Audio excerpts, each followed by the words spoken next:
Hi, this is Vicky with Learning Home Volunteers, and welcome back to our third week of the holiday season. Well, actually, session, huh? Well, and season. How did your soup turn out? With all the rain, I bet the children liked having a super warm dish that they actually made. Well, this week we're going to start our week with some process art and then some visual distinction work and a little bit of science, and then we'll build a gingerbread person using some dice. Fun, right? I think it'll be good. Well, we're going to do a little bit of process art. We do a lot of process art in our program because, well, it's fun and it makes it easy to do art as our learners are at different levels. They have different visions and they don't need the pressure to produce an art piece that's supposed to look like something specific. Our little learners are focusing on exploring materials, learning how different materials work together, and mastering their gluing, cutting, painting skills. And the best part for us is that we get to see pictures on class tag of each of your learners' pictures, and they're all unique and all stunning. So, in your bag, we have provided a bunch of different materials, many of which are sparkly. Who doesn't like a little sparkle in their lives? We've also included some white paint so that they can experiment with a combination of gluing, cutting, and painting all in one activity. We would sure love to see their finished product. It would give our volunteers a little sparkle seeing what your learner did with the kits that they actually pulled together. Well, this is activity number 10, 9. I kind of lost track. I think it's number 9. I know that this activity doesn't look like we're working on learning letters, but actually, visual discrimination is very much about letters.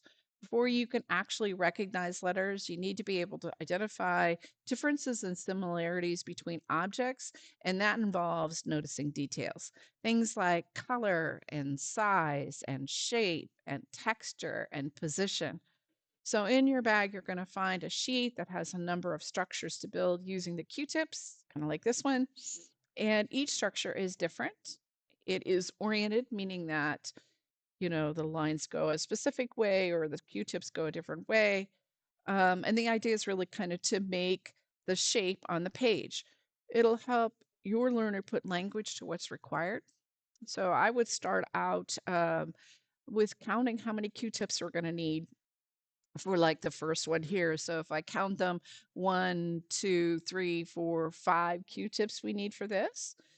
And then I would introduce words that talk about orientation. This one is going to lay flat, but this one is up and down. They're all straight, right? And when the child is actually done with making the structure, we want to reinforce by using the same language again. I see you put the first one here, and then one that went up and down, and then the two right next to each other, one on one side and one on the other of the one that's vertical. And then finally, providing a base for it that goes the opposite way. Um, and that ends up with all of our guys.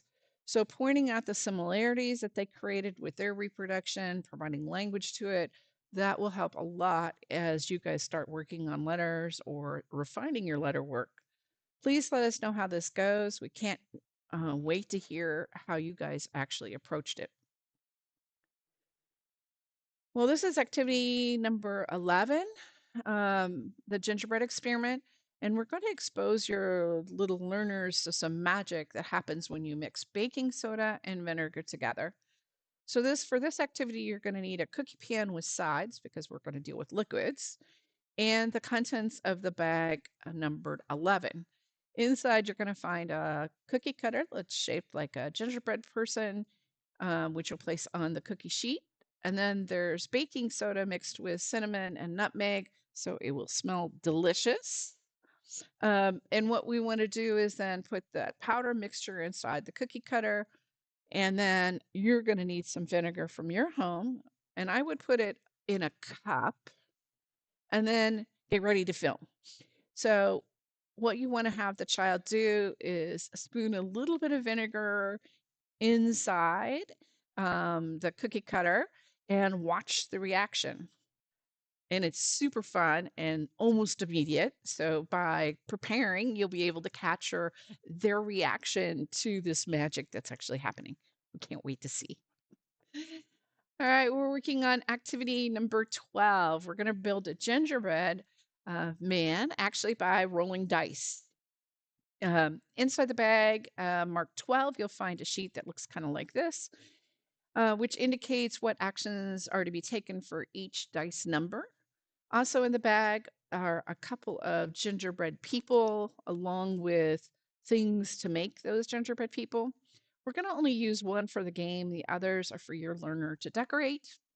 I don't know what your gingerbread people look like, so I can't wait to see that.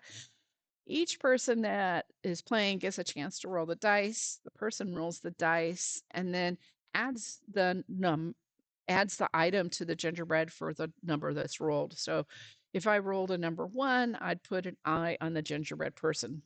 Well, as you can imagine, we're going to get some funny looking gingerbread people with this game because we'll probably roll the dice number 1 multiple times, so they'll probably have lots of eyes. Well, we hope you enjoy the game, and I will talk to you next week.